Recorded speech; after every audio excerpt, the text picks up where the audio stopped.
Let's get into Rory McIlroy. We didn't quite bury him, but I forget What? even Rex what Wait, the headline was. Nope. Sausage finger. You. The we. That's the royal we, because it was all you. Let's circle this back around. It is not.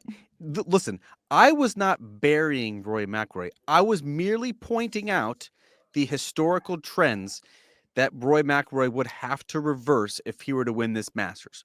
And of course, that historical statistical trend was 18 of the past 19 Masters champions were within 4 shots of the lead heading into the second round.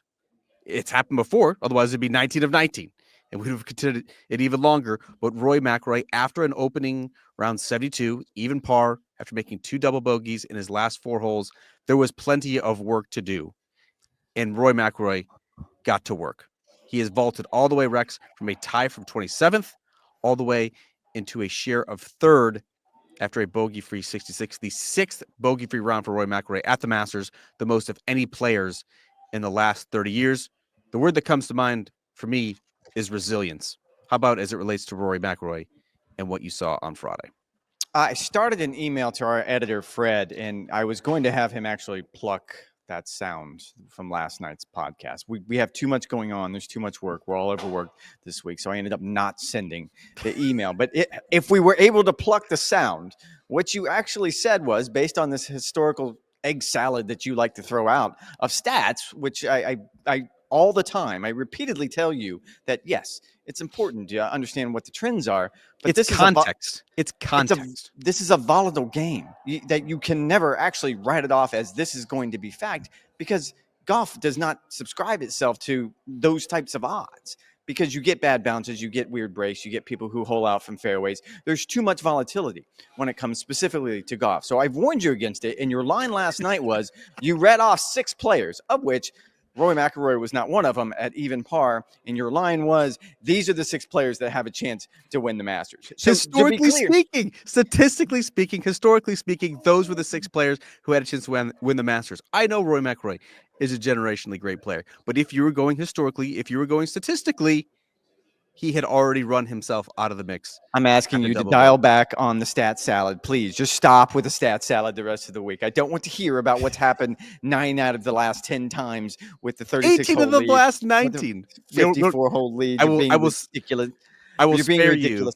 I will spare you with the stats for this time, mostly because I don't have those trends in front of me. But it's fair to say the position that Rory McIlroy is in now is much more beneficial, because Rory did not talk to the media, Rex, on Thursday. I did want to button up exactly what had happened on Thursday, because I think that could sort of provide the context for what is going to happen for the remainder of the weekend. He said on 15, look, he hit 2 brilliant shots. The drive was fine, and the forehand that he hit over the back. What he said was that he was surprised at how firm the first bounce on the green was. It wasn't necessarily a miss hit. It wasn't, a shot that he was trying that he wasn't necessarily prepared for or didn't execute properly. He was just a little bit surprised. He couldn't have possibly seen the players who had come before him, most notably Patrick Cantlay, who chipped 2 into the water from that exact same position. He could have, I thought this was very interesting. He said that he could have played that shot from the exact same position, but was still so stunned and bewildered at what had happened. He actually went all the way around to the drop zone. That may have cost him an additional shot, blasted 30 feet long, and then ended up taking a 7. What we saw from Roy, Rex, was really a continuation for what we saw basically for the first 14 and a half holes on Thursday. His approach play has been phenomenal. If you take out the sort of overmailed approach shot that he had on 17 that led to a double bogey on Thursday, he stuffed it on 10. He stuffed it on 11. He got a good break with the ball bouncing off the back and into the bushes, then coming back out on 12. He was bold to take the shot out of the pine straw on 13 and made eagle. He sort of was fortunate again to have a window on 14, but able to hoist a shot over the trees that he had also to a makeable range.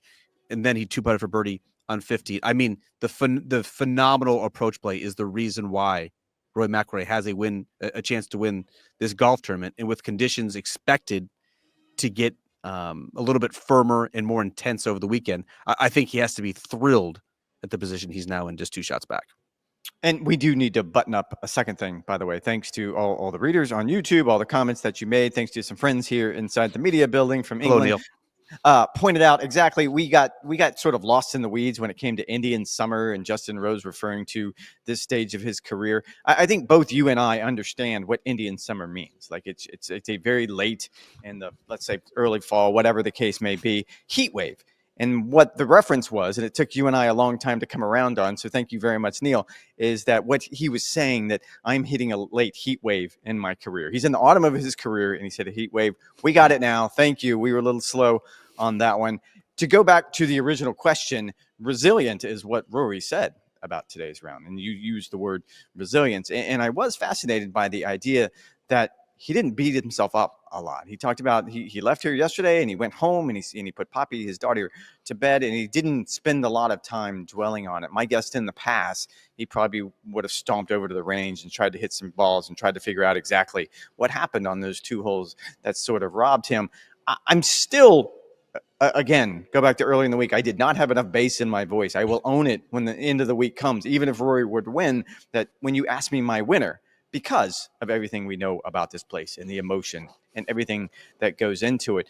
But there is no other way to say, let's call it the bounce back on Friday. Wildly impressive, given what the emotions must have been leaving property on Thursday night, thinking to yourself that I've done it again, that Ryan Lavner is right. I've ruined my chances because I played poorly on Thursday. This is such a, just he's just poking you in the eye now. Now he's just playing you specifically.